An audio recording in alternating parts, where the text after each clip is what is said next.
Assista agora um programa especial. Veja a Ponte. Quero convidar a todos para abrirmos as nossas Bíblias no livro de Tiago. Livro de Tiago. Enquanto estão achando o texto, ainda mais uma chamada aos casais aqui presentes. Casais, teremos o nosso retiro de casais lá no Hotel Ilha Morena. Uma oportunidade maravilhosa para investirmos no matrimônio, investirmos na vida a dois, investirmos na família. Faça essa surpresa à sua querida, incentive ao seu querido para que tenhamos ali esta festa. Não foi colocado no boletim porque a nossa equipe já está providenciando todos os detalhes, mas ainda queremos dar esta oportunidade, se você pode. Muito bem, Tiago capítulo 4.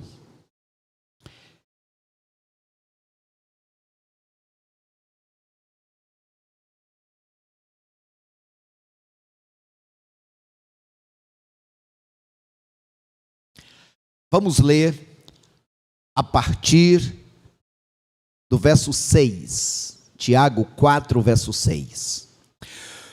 Todavia ele, Deus, dá maior graça, portanto ele, Deus, diz: Deus se opõe aos arrogantes, porém dá graça aos humildes. Assim sujeitai-vos a Deus, mas resisti ao diabo e ele fugirá de vós. Achegai-vos a Deus e ele se chegará a vós. Pecadores, limpai as mãos, e vós que tem espírito vacilante, purificai o vosso coração. Entristecei-vos, lamentai, chorai, porque o vosso riso que o vosso riso se transforme em lamento e a vossa alegria em tristeza. Humilhai-vos diante do Senhor e ele vos exaltará. Irmãos, não faleis mal uns dos outros, pois quem fala mal de um irmão e o julga, fala mal da lei e a julga. Se julgas a lei, já não és cumpridor da lei, mas juiz. Há um só legislador e juiz, aquele que pode salvar e destruir. Mas tu quem és que julgas o próximo? Agora prestai atenção, vós que dizeis: hoje ou amanhã iremos a tal cidade, lá passaremos um ano, negociaremos e teremos lucro. No entanto, não sabeis o que acontecerá no dia de amanhã, que é a vossa vida. Sois como uma névoa que aparece por um pouco e logo depois se dissipa. Ao invés disso, devíeis dizer: se o Senhor quiser, viveremos e faremos isso ou aquilo. Mas não vos orgulhais da vossa jactância, da vossa arrogância, pois todo orgulho como esse é maligno. Portanto, aquele que sabe que deve fazer o bem e não o faz, comete pecado. Que Deus aplique esta gloriosa palavra em nossos corações. O nosso tema desta noite é planos e projetos bem-sucedidos. Você tem planos? Você tem projetos? Você quer que eles sejam bem-sucedidos? Quais atitudes? O que fazer e o que não fazer? Obrigado, Deus maravilhoso, por esta boa oportunidade em que nós, os teus servos, nos reunimos aqui para reconhecer o teu domínio, o teu senhorio, reconhecer a tua autoridade sobre as nossas vidas. Obrigado, Jesus, por cada um dos teus servos e servas aqui neste lugar, por cada um que agora está também sintonizado, plugado, ajuntado para ouvir a tua palavra, aonde estiver, meu Pai, que o Senhor abençoe cada casa, cada lugar, onde quer que tenha uma pessoa ouvindo a tua palavra, e aqueles que ouvirão em outros dias e horários, seja por uma das plataformas do YouTube, do Facebook, pela TV. Pai, Onde quer que alguém ouça, que o Senhor os alcance e fale poderosamente, porque oramos te pedindo compaixão no teu nome para a tua glória. Amém, Jesus. Amém, Senhor. Meus amados irmãos, existe uma certa confusão com pessoas que leem a palavra, mas não a interpretam corretamente, e muitos chegam a colocar e a ver uma certa dúvida. Está faltando aqui alguma coisa, né? Isso. Então, colocar uma dúvida entre Paulo e Tiago, achando que existe porventura uma divergência entre eles. Jamais, a palavra de Deus é uma só. A diferença é que Paulo diz: olha, a salvação é pela fé, sem obras, sem merecimento, porque Paulo está falando para quem não é crente. Paulo está dizendo para o não cristão: se arrependa, não é pelo seu esforço, não é pelas boas obras, é pelo que Cristo fez. Já Tiago está escrevendo para crentes, e Tiago está dizendo: você é crente? Então você deve viver como crente. A salvação não é pelas obras, mas o salvo haverá necessariamente de praticar boas obras, não para ser salvo, mas porque é salvo. Nosso tema, como dissemos, planos e projetos para sermos bem-sucedidos. Deus nos capacitou, nos dando habilidades maravilhosas.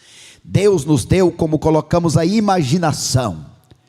Deus nos deu criatividade. Quem esteve ontem lá no novo templo e viu tantas mulheres fazendo tantas coisas lindas, no artesanato, na parte da beleza, na parte ali da saúde, aferição, glicemia, diabetes e assim por diante. Bem, Deus nos deu a capacidade de criar, de ter ideias, de ter sabedoria, de ter sonhos. Foi Deus quem nos criou assim. A gente vê o João de Barro, aquele pássaro, desde que foi criado, desde que existe, a casinha dele é sempre a mesma, em qualquer estado, em qualquer país. Ele não tem a criatividade para colocar lá, por exemplo, um galho de capim, para ver se pega ali uma rede de internet, alguma coisa, no lugar da antena, né, colocar um capim. O ser humano é criativo. Deus o fez assim. Quando Deus criou Adão, Deus disse para ele: coloque o nome nos animais, e Adão colocou o nome em cada animal que já existiu na terra, que hoje não existe mais, e tantos que ainda existem. Então, nesta noite, queremos pedir a todos para dar atenção a esta epístola do apóstolo Tiago. O apóstolo Tiago, ele, como dissemos, ele vai falar com o crente, e vai dizer que você é um crente. Então você tem que se lembrar que a vida é um teste. Neste teste da vida, ou você é aprovado, ou é reprovado. Então ele, em suma, na sua epístola, nestes 5 capítulos, ele vai dizer: olha, você diz que ama a Deus, você ama a Deus, prove isso, ame o seu irmão. Você tem fé? Ok, prove isso praticando boas ações, vivendo de acordo com a sua fé.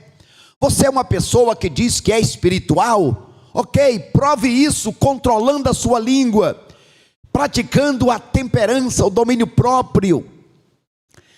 Neste capítulo 4 especialmente, o apóstolo divide o capítulo em 6 partes.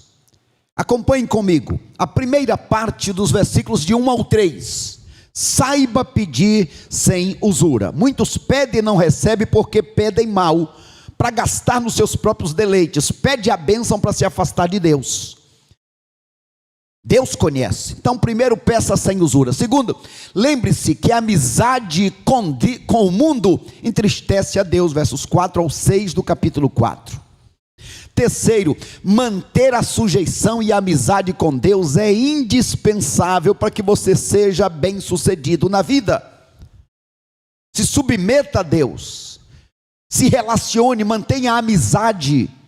Lembram-se do Salmo 37:4? Deleita-te, fica com o Senhor, e Ele concederá o desejo do teu coração. Esse é o desafio. Versículo 4.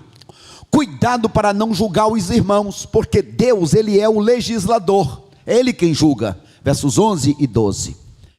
Quinto, lembre-se, fazer plano sem incluir Deus é fracasso na certa. Você pode ter os melhores planos, mas sem incluir Deus é derrota. E sexta divisão, se você sabe o que é certo, pratique, senão você vai ser considerado um mentiroso.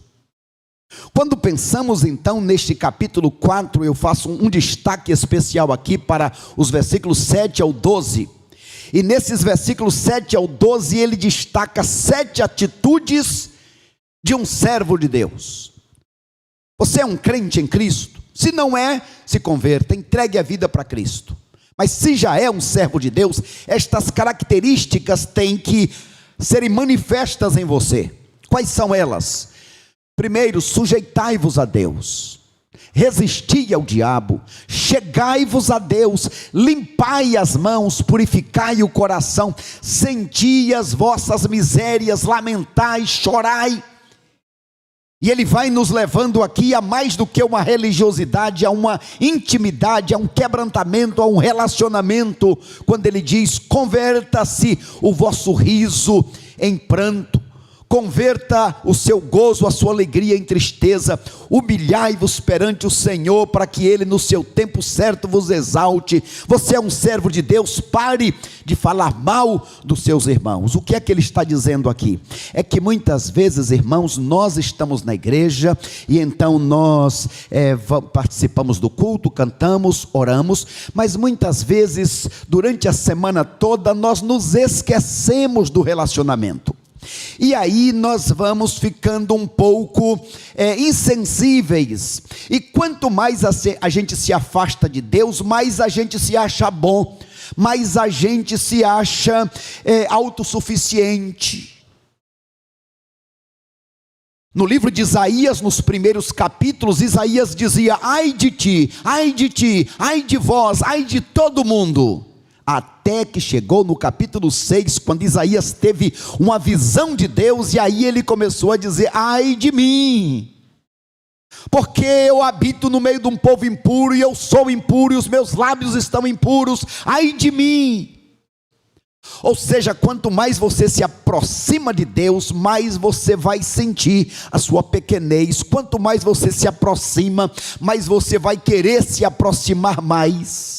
Você vai achar que precisa mais de Deus. Então o apóstolo está dizendo: pare de apenas ser um religioso, apenas dizer que é salvo. Viva uma vida segundo o coração de Deus. E aí, nesta sequência, ele começa a falar de um outro perigo: o perigo da arrogância, o perigo da soberba, o perigo da autossuficiência. O livro, a carta de Tiago, capítulo 4, é um não à autossuficiência. Meus irmãos, uma pessoa soberba é uma coisa terrível, mas um crente soberbo é se assemelhar a Satanás. O texto diz: é maligno. Por quê? Porque esse foi o pecado de Satanás, a soberba, o orgulho espiritual, achar que poderia ser maior do que Deus, achar que poderia existir sem Deus. Quando pensamos na palavra autossuficiência, o que é autossuficiência? Autossuficiência, em primeiro lugar, é planejar sem incluir Deus. Veja aí, peço que você mantenha na sua Bíblia, capítulo 4 de Tiago, Verso 13: agora prestai atenção, vós que dizeis, hoje ou amanhã iremos a tal cidade, lá passaremos um ano, negociaremos e teremos lucro. Primeiro grande perigo, o perigo de planejar, o perigo de tomar decisões, de fazer escolhas, sem incluir Deus. Lembre-se, não há nada de errado em fazer planos. Pelo contrário, Deus diz que devemos fazer planos. Não é errado sonhar se Deus faz parte dos teus planos. Não é errado sonhar se esse sonho nasceu no coração de Deus. Muitos de nós temos sonhos. É errado, Fabrício? Não. Especialmente como José, tinha alguns sonhos, mas aqueles sonhos nasceram no coração de Deus. Pense agora, quais os seus sonhos? O que é que você já sonhou? O que é que você sonha para o futuro? O que é que você sonha para hoje? Quais são os teus sonhos? Deus não nos fez para vivermos independentes dele. Estamos encerrando o mês de setembro, quando foi dito independência ou morte. Isso valeu para o Brasil. Mas dizer isso em relação a Deus é morte na certa. No reino de Deus é dependência e vida. Você quer viver? Dependa de Deus. Segundo lugar, autossuficiência é reconhecer, reconhecer a fragilidade da vida. Quando você não reconhece a fragilidade da vida, você está se deixando levar pelo orgulho. Olha o que diz o verso 14. No entanto, não sabeis o que acontecerá no dia do amanhã, que é a vossa vida, sois apenas uma névoa, um vapor que aparece por um pouco e logo depois se dissipa. O que Deus está dizendo através de Tiago é: lembre-se, você não tem o controle. Você não sabe o que poderá acontecer com a sua vida ainda hoje.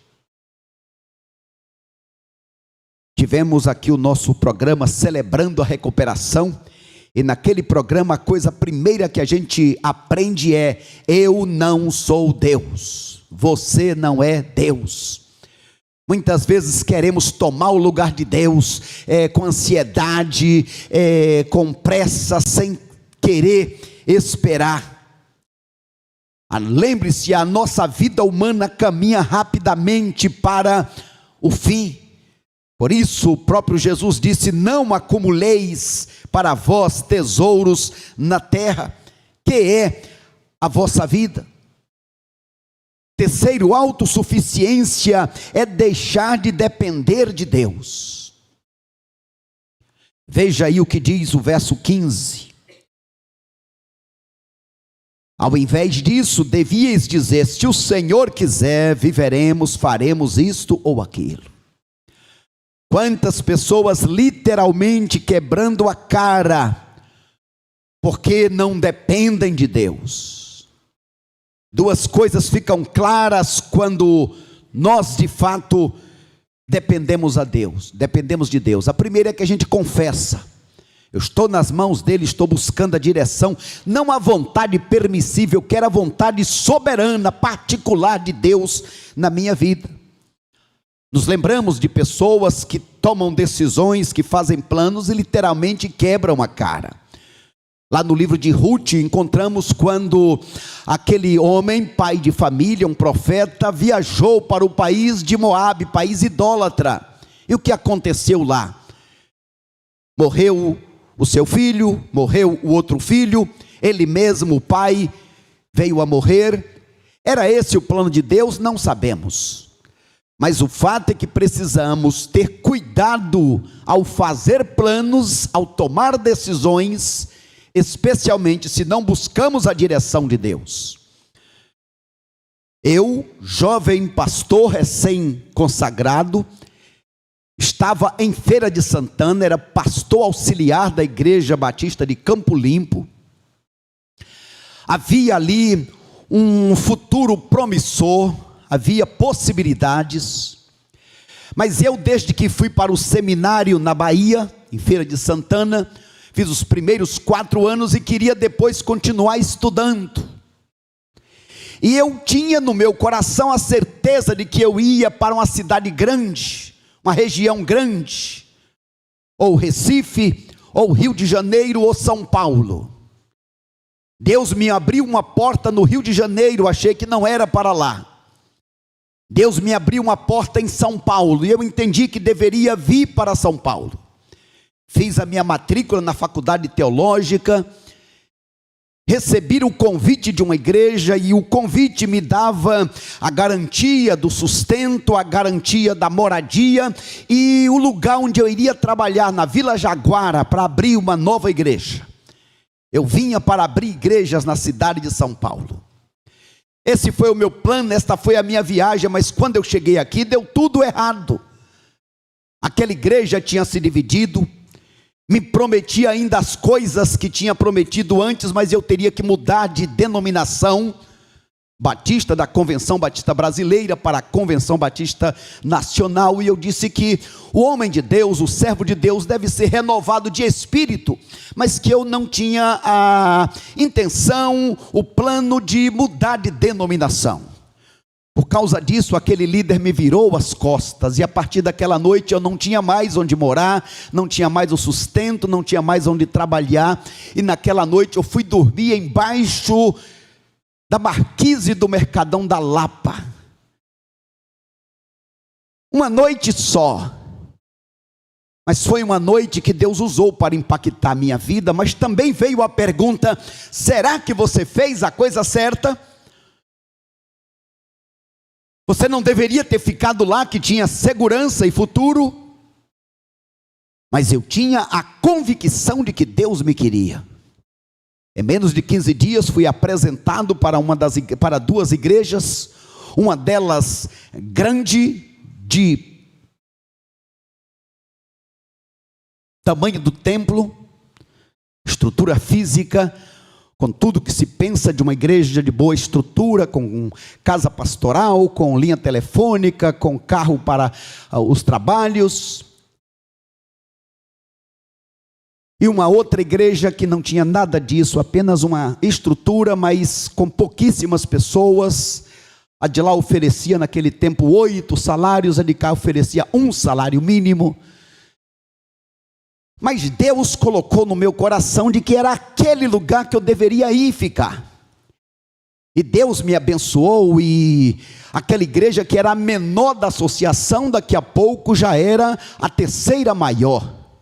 Terceira dentre as maiores. Aquela que tinha precisão do sustento, agora era sempre a 2ª ou 3ª melhor contribuição na associação. Deus foi me abençoando, estava tudo maravilhosamente bem. Eu era o pai, porque a igreja cresceu junto comigo, saiu de 20 para 300, 350, estava crescendo, o alvo para 500. Então houve no meu coração uma forte direção de que eu deveria sair e que deveria vir para o litoral. Não dá para explicar os detalhes agora, mas este era o sentimento, a certeza. Morei 17 anos na capital. Todos os anos tirava férias em uma das praias do litoral, sul ou norte. Mas nunca tinha vindo no Guarujá. Uma vez, estando tirando férias em São Vicente, peguei o carro e vim com a família. Entramos na fila. Quando passamos da fila e que já ia entrando na balsa, a minha esposa teve um sentimento não agradável e pediu para que não entrássemos na cidade. E insistiu, se mostrou ali nervosa, ansiosa, angustiada.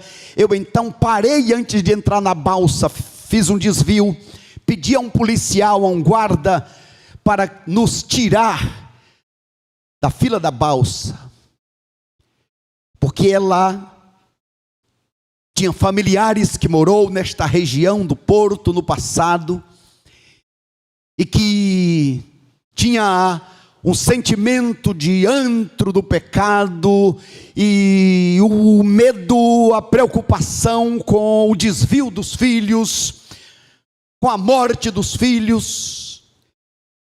Mas me veio um convite desta igreja aqui, e meus irmãos, tivemos um acampamento lá em Atibaia, acampamento dos pastores e famílias. Segunda, terça, quarta, foram todos embora e eu fiquei ali. Deus tem misericórdia, porque eu tinha que dar resposta para o irmão Eduardo, nosso presidente daquela época, no dia 29 de agosto de 2003. Fiquei em oração, deu 8 da manhã, deu 9, 11, meio-dia, 1h. Deus, que resposta, o que eu faço? Deus, eu preciso dar confirmação de que o Senhor quer que eu vá. 1h da tarde, o telefone celular toca. Era uma irmã da igreja, líder de coreografia. Lília fazia parte deste grupo. Estavam só as duas ensaiando naquela manhã. Quando saíram para ir embora, iam entrando no carro daquela irmã, 2 ladrões vieram com o revólver. Entrega o carro, entrega tudo. As duas tiveram que ir para o chão, em frente da igreja onde o carro estava. A minha filha tentou voltar no carro, abrir para pegar a chave da casa. Os ladrões viram, acharam que ela queria fazer alguma coisa e a empurraram. Eles pegaram o carro e foram embora. As duas ficaram então na frente da igreja, tremendo, 1h da tarde. E aquela irmã estava ligando para mim, a Andréia. Pastor, aconteceu assim, levaram o carro, estamos aqui apavoradas.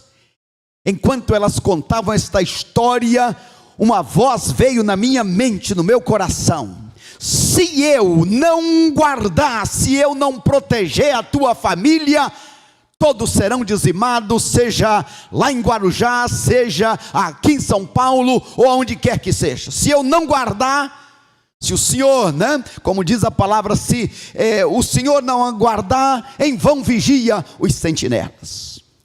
Ali eu entendi de que eu deveria vir. Agora eu tinha certeza. Fui para o quarto, falei para minha esposa: já tenho a resposta, podemos ir. Nós iremos para aquela igreja que está nos convidando para o Guarujá. Meus irmãos, a partir daquele momento houve uma paz inexplicável no coração da minha esposa. É verdade que vindo para aqui, situações terríveis aconteceram. Lá em 17 anos, nunca nenhum de nós fomos roubados. Aqui, somente ela, a Lília, foi 4 vezes, e uma das vezes ela foi raptada. Situações diversas aconteceram. Deus teve misericórdia. Hoje os 2 casados, os 2 primeiros estavam no primeiro culto, e agora estão os 2 outros ali, Lília e, agora o Willi e Raquel ali. De forma, meus amados irmãos, que problemas podem acontecer, mas quando acontece, aí você diz assim: Deus, eu estou no centro da tua vontade. Nesses 19 anos aconteceram muitas coisas, mas toda vez que acontece, eu trago diante de Deus: Senhor, este é o lugar onde o Senhor tem me colocado. Naqueles 17 anos, o meu sonho era aparecer uma oportunidade de voltar para a Bahia. Nesses 19, me perdoe os meus conterrâneos que também estão acompanhando e assistindo, mas eu escolhi esta cidade agora para ser a cidade para o resto dos meus dias. Eita, boa escolha, oi. Estou pronto nas mãos de Deus para sair na hora que Ele mandar. Mas, meus amados irmãos, nada supera a vantagem de estar no centro da vontade de Deus. Repitam comigo: obediência gera bênção, Obediência gera bênção. Autossuficiência é vanglória. O que quer dizer vanglória? O nome já está dizendo, é glória vã, glória vazia. Quantas pessoas que chegam lá no sucesso do dinheiro, na fama, mas são vazias. Quando pensa entre os que suicidam, os que têm mais condição financeira estão em primeiro lugar. Ou seja, cheios de pessoas vazias, assim é esse nosso mundo. Então, Tiago está falando sobre o perigo de ser um religioso sem viver uma vida de piedade, uma vida íntegra. Agora, irmãos amados, quem é este Tiago que está falando? Quem é este Tiago que está falando? Porque na Bíblia nós temos 4 Tiagos. Primeiro, chamado Tiago, filho de Zebedeu, aquele que era o irmão de João, que foi o primeiro a morrer, foi degolado lá em João 12. O segundo, Tiago, é o filho de Alfeu, um outro apóstolo. O terceiro é Tiago, pai de Judas. O quarto, Tiago, é o Tiago, irmão de Jesus, é deste que estamos falando, é este o escritor desta epístola. Este Tiago se tornou um grande líder na igreja cristã. Ele escreveu esta epístola por volta do ano 45 depois de Cristo.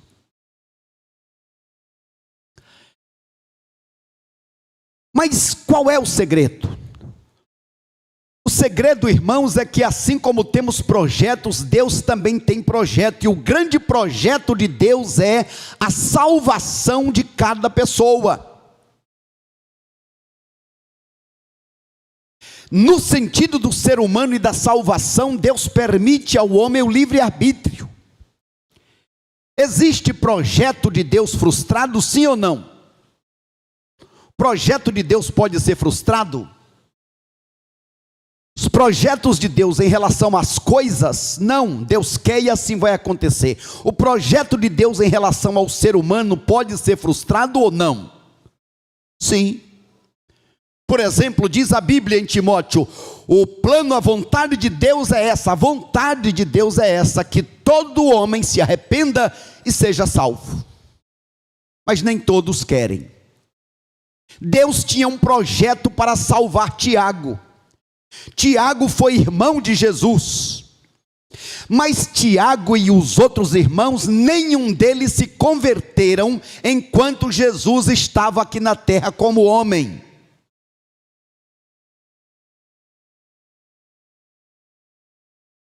A Bíblia vai nos dizer, no livro de João 7, verso 5, de que nenhum dos irmãos de Jesus creram nele. Assim como João 7. Não sabemos o que aconteceu com aqueles irmãos, talvez o fato deles acharem, este quer ser o bonzinho, este quer ser o perfeito. Além disso, no início, de acordo a Mateus 13:55, no início Jesus era o filho do carpinteiro. Mas de acordo a Marcos 6:3, Jesus deixou de ser o filho do carpinteiro para ser o carpinteiro. Ou seja, segundo a tradição, o pai de Jesus, José, morreu. Jesus passou a ser o filho mais velho, o cuidador, o protetor, o provedor. Mas este filho, quando dá 30 anos, a hora de ajudar mais forte, ele sai. E sai como alguém que não tem compromisso, sai sem sustentar, ele sai dependendo de ajuda, e por isso os irmãos o têm como alguém que não cumpre com seus deveres.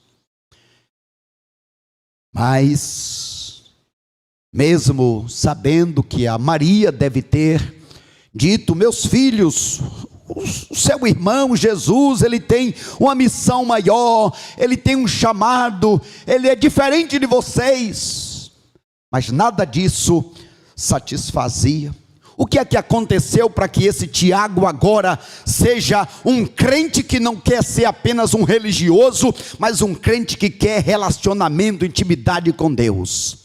É que esse Tiago teve mais uma oportunidade.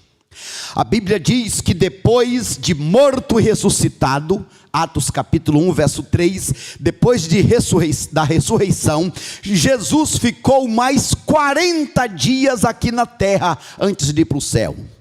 E enquanto ele esteve aqui naqueles 40 dias, ele salvou muitas pessoas. Ele apareceu para Tomé, que era o incrédulo ou duvidoso. Ele apareceu para Pedro, que estava pescando. 1 Coríntios capítulo 15 vai trazer uma lista de pessoas para quem Jesus se apresentou depois de ressuscitado. E dentre as pessoas, Jesus se apresentou também para Tiago, o seu irmão.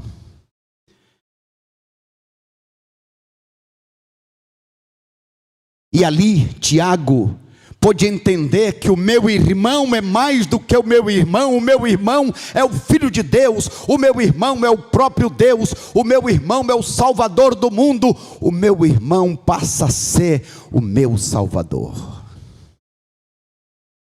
Ali, este Tiago agora se torna um crente em Cristo. Nós vamos descobrir que a conversão de Tiago impactou a vida dos seus irmãos. É interessante que em Atos capítulo 1, verso 14, na oração, na reunião de oração, agora estava Maria, os apóstolos e os irmãos de Jesus. Agora eles deixaram de pensar apenas no seu irmão de sangue, mas pensaram no seu irmão, o Filho de Deus. E mais tarde a gente vai encontrar na Bíblia a epístola de Judas. Que Judas é este? O Iscariotes? Não, o outro irmão de Tiago, o outro irmão de Jesus, como veremos esta palavra nesta próxima tela. O fato, queridos irmãos, é que este Tiago, que era um incrédulo que não cria em Jesus, se converte, ele passa a ser um dos principais líderes da igreja. Olha o projeto de Deus na vida de Tiago. Fala para a pessoa que está do teu lado aí: Deus tem um projeto na tua vida. Não saia do centro da vontade de Deus, não saia deste projeto. Este Tiago, como dissemos, então se torna um grande líder da igreja. Veja um pequeno histórico deste Tiago. Capítulo 12, verso 17. É Pedro quando sai da prisão. Pedro sai da prisão e manda um recado para a igreja que está reunida. Pedro diz assim: diga a Tiago e aos irmãos. Por que a Tiago e aos irmãos? Tiago era o líder. Atos 15, do 7 ao 19, depois de todos falarem no concílio em Jerusalém, Tiago foi o último a falar. Sua abordagem e decisão foi acatada por todos. Neste capítulo 15 houve uma discórdia das igrejas, se deveriam se circuncidar ainda ou não, se deveriam continuar praticando os ritos da lei ou não. Teve uma assembleia para decidir. Então todos falaram, mas finalmente houve uma palavra. Já viu aquela pessoa que em qualquer reunião ele dá uma palavra e quando ele fala, não precisa se dizer mais nada, ninguém discute? Jó diz que com ele era assim. Jó diz, quando estava em qualquer reunião, em qualquer assembleia, quando eu dizia, pronto, não tinha mais conversa. Aqui está.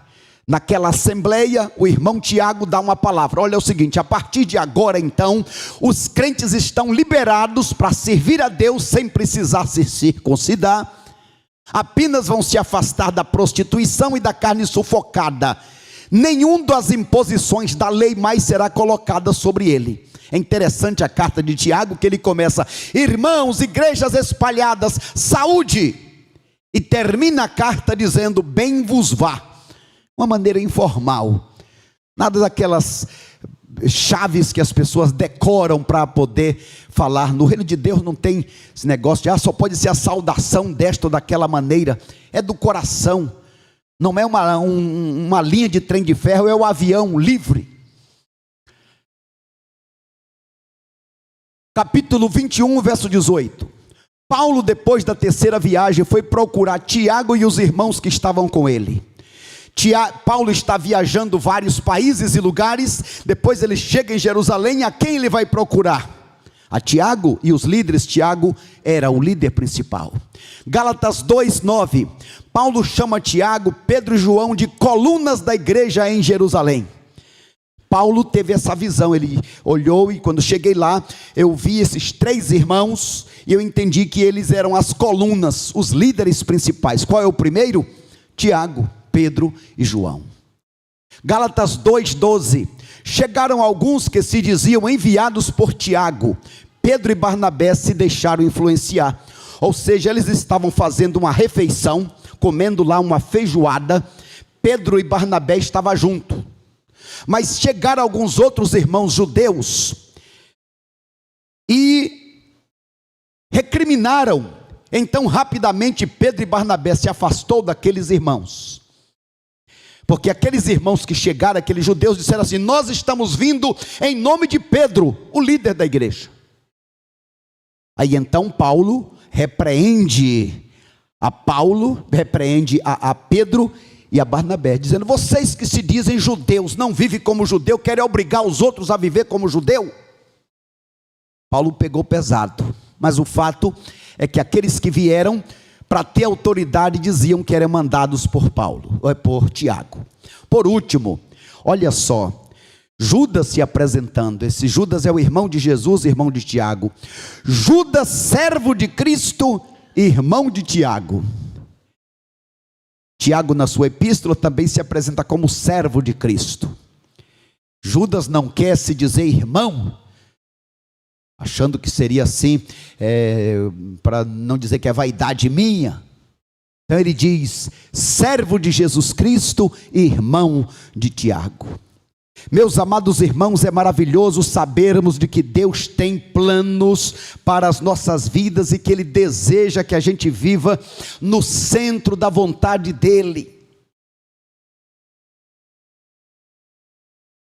Aí você diz nesta noite: mas pastor, o tema não é planos e projetos bem-sucedidos?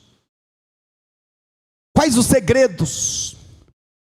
Eu tenho dito para muitos juniores, adolescentes, jovens, pessoas: meu irmão, minha irmã, por mais que cresça, por mais que conquiste, por mais que chegue lá, lembre-se, inclua Deus. Inclua Deus.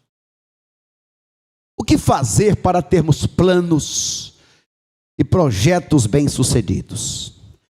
A primeira coisa é: você tem certeza de que é este o plano de Deus para a tua vida, que Deus quer que você faça isso? Se não tem essa certeza, busque. Quando Deus entender que você quer a vontade dEle: Senhor, eu quero me casar, eu quero estudar, eu quero trabalhar, eu quero me mudar para tal país, eu quero fazer tal coisa. Deus, é isso que o Senhor quer? Se você tem essa certeza, em primeiro lugar, pare de ficar se justificando. Pare de ficar deixando para depois, procrastinando. O livro de Provérbios 22:13 diz: o preguiçoso vive dizendo: há um leão lá fora, terei medo de sair e ser morto na rua. Segundo lugar, você tem certeza que é esse o plano de Deus? Então comece agora mesmo. Eclesiastes 11:4 diz: quem fica observando o vento não plantará, e quem fica olhando as nuvens nunca colherá. Hoje vai chover, hoje está ventando muito, e pessoas vão dando desculpas. Tem pessoas que querem começar, mas nunca começam. Tem outros que começam, mas logo desanimam. Mas graças a Deus que há aqueles que começam e permanecem firmes e seguem à frente a cada dia. Você é desses, meu irmão, minha irmã? Está no plano de Deus? É isso que você quer? É que Deus quer que você faça? Então foque no ganho, não na perda. O livro de Gálatas capítulo 6, verso 9: não nos cansemos de fazer o bem, pois no tempo próprio colheremos se não desanimarmos. Faça a sua parte. O livro de Eclesiastes diz: lança o teu pão sobre as águas. Depois de muito tempo você vai colher. Eu não sei se o vento vai soprar para um lado ou para o outro, se a árvore vai cair para um lado ou para o outro, mas uma coisa eu faço: eu lanço a minha semente, eu faço o que está no meu alcance fazer. Quarto, mantenha sempre a motivação correta. 1 Coríntios 10, 31, alguém me ajuda? O que é que diz nessa palavra? Quem me ajuda? Quer comais, quem falou? Edmar. Quer comais, quer bebais, quer façais qualquer outra coisa. O quê? Fazei para a glória de Deus.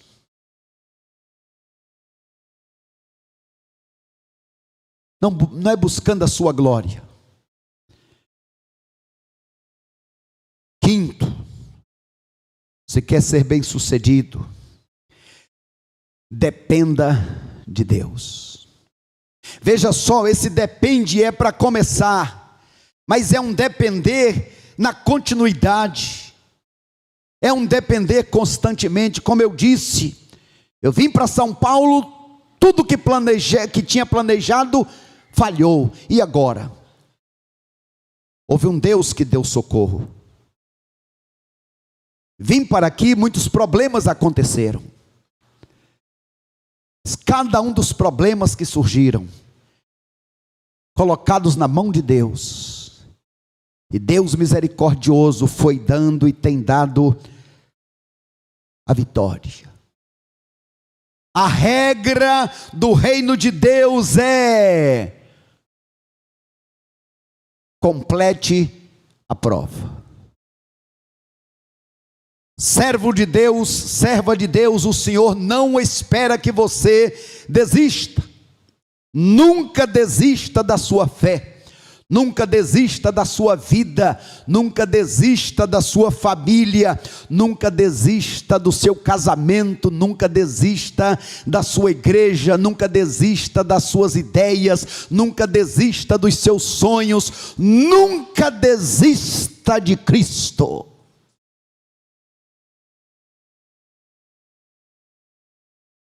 Firme e constante, sempre abundante no Senhor. Quem permanece firme será recompensado. Encerro nesta noite relembrando este texto, que é um texto lema da minha vida. Provérbios 16, versos de 1 ao 3, vamos ler juntos? Ao homem pertencem os planos do coração, mas do Senhor vem a resposta. Todos os caminhos do homem lhe parecem puros, mas o Senhor julga as intenções do coração. Consagre ao Senhor seus planos e projetos e serás bem-sucedido. É verdade que tem pessoas que têm planos que são frustrados, porque não inclui Deus, não começou com Deus e não está continuando com Deus. Mas existem sim muitos planos que são abençoados quando começa no coração de Deus, quando a gente se coloca à disposição de Deus. Algum tempo atrás nós fomos no acampamento na cidade de Morungaba, o acampamento chamado Sítio Maricota, um pedacinho do paraíso, um lugar com pelo menos 72 chalés. Mas o dono daquele lugar, um servo de Deus, ouvindo sobre as guerras e ouvindo sobre os fugitivos de guerra, teve no coração um pensamento: já pensou se usássemos aquele nosso espaço para abrigar, para acolher pessoas?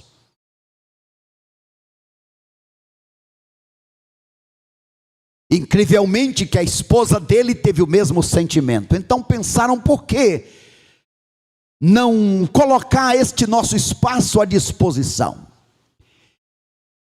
E aqueles irmãos colocaram aquele espaço à disposição de missões nacionais, sem custo, durante 5 anos, para receber refugiados. Eu tive o privilégio de ir lá nesta última segunda-feira. Passamos o dia com pelo menos 164 afegãos que estão ali acolhidos.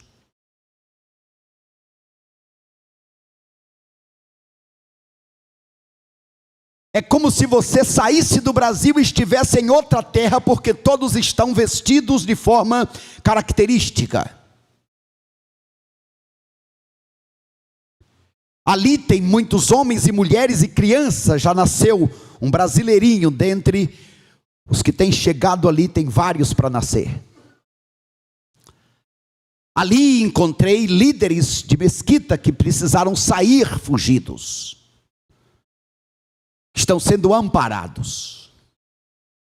Eu conversei com 2 deles, fomos tirar uma foto, e eles me convidaram, a mim e ao pastor, aqui da Vila Áurea, pastor Everaldo.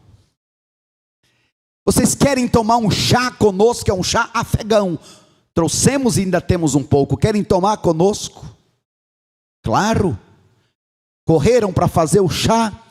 Fomos levados para um espaço, ficamos sentados no chão, enquanto conversávamos, porque nesses 2 meses já falam um pouco do português, mas falam o inglês. E destaco estes 2 dentre a experiência, porque estes 2 irmãos, filhos do líder de uma mesquita, um de 18, outro de 20, na nossa conversa, entre muitos assuntos, futuro, planos, como a gente pode ajudar, mas falando sobre a fé, se já ouviram da Bíblia? Não. E sobre o Alcorão? Eles disseram: o Alcorão é dividido em 30 partes. O mais velho disse: o Alcorão é dividido em 33 partes. Eu já decorei 19 partes. O meu irmão decorou todas as partes. Como assim? Você quer dizer que leu, que conhece um versículo? Não, não. Do início ao final, todas as partes. Você está dizendo o livro inteiro? Sim, você quer que eu repita, que eu recite para você agora? Não, não. Mas fiquei pensando, para que eles decorassem este livro, eles disseram: é a nossa cartilha. A gente lê dia após dia, todos os dias, muitas vezes no dia. E eu pensei, como nós poderíamos alcançar estes corações lá no Afeganistão? Quando fala-se do Afeganistão, se lembra, por exemplo, do Bin Laden, que se foi, que trazia terror. Agora estas pessoas precisaram fugir dos seus países, estão sendo amparadas. E fiquei pensando, já pensou, Senhor, se estas pessoas encontram ao Senhor, tendo já um conhecimento, saberão como usar isso para a glória de Deus. Sabe quantos batistas brasileiros recebem para sustentar este projeto de pelo menos 200 mil mês, sem aluguel do espaço, porque foi doado? Sabe quanto recebem do governo ou de qualquer outro? Nada. Eu perguntei para um deles: e sobre dinheiro, como é que vocês se viram? Ele: dinheiro? A gente não tem dinheiro. O que a gente tem é o que a gente dá, é o que a gente recebe aqui de roupa, de alimento, de compra para remédio, de carga para o celular. A gente depende de tudo. Os pastores que foram, levamos os carros cheios de donativos. Se a igreja quiser ir lá qualquer dia, é só a gente agendar para uma viagem missionária, uma viagem para conhecer, para ter esta interação, né, de culturas. Mas um projeto que deu certo, alguém assistindo TV poderia oferecer o espaço, a outra, a esposa, poderíamos mesmo dar o nosso espaço. Junto com isso, Nacionais está pensando onde colocaríamos, como receber este povo, o que podemos fazer. Deus junta tudo, e ali hoje vários missionários, tanto de nacionais como de mundiais, que se juntaram por causa da cultura, e muitos viveram em outros países. Consagre ao Senhor os seus planos e projetos. Meu amado irmão, minha amada irmã, se você perceber que porventura o seu plano de vida, a sua estratégia, o seu projeto está se desviando do plano de Deus, corra rapidamente, porque continuar fora do propósito, fora do projeto, fora do plano de Deus, é derrota na certa. É quebrar a cara com certeza. Se você não é salvo ainda, lembre-se, o maior projeto de Deus é a salvação de almas.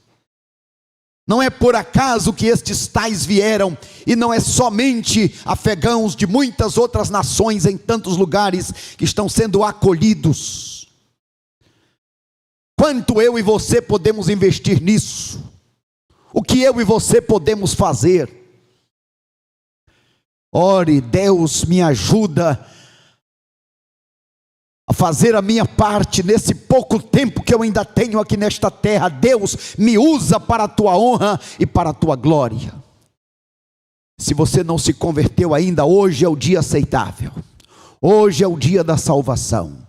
Abra o seu coração e participe do projeto de Deus, que é salvar, que é da nova vida, que é levar para o céu. Que Deus nos ajude a vivermos dentro do projeto de Deus, assim seremos bem-sucedidos em todas as coisas. Amém? Que o Senhor nos ajude. Amém. Contigo eu ando em segurança, de mim afastas todo o mal. Eu sou ovelha que precisa do cuidado do pastor. E se eu andar pelo vale da sombra da morte, pelo vale da sombra da morte, eu mal algum temerei. Pois sei que onde quer que eu for, tua bondade me seguirá. Onde for, tua bondade me seguirá. De bênçãos me cegarás. Meu pastor me leva a lugares altos de água limpa pra beber. E em pastos verdes vou descansar, e a jornada continuar com Ele.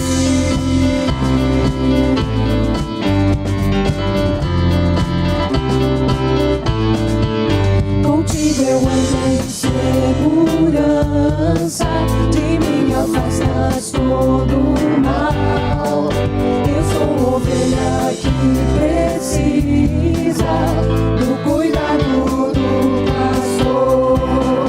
E se eu andar pelo vale da sombra da morte, pelo vale da sombra da morte, eu mal algum temerei. Pois sei que onde quer que eu for, tua bondade me seguirá. Onde for, tua bondade me seguirá. De bênçãos me cercará.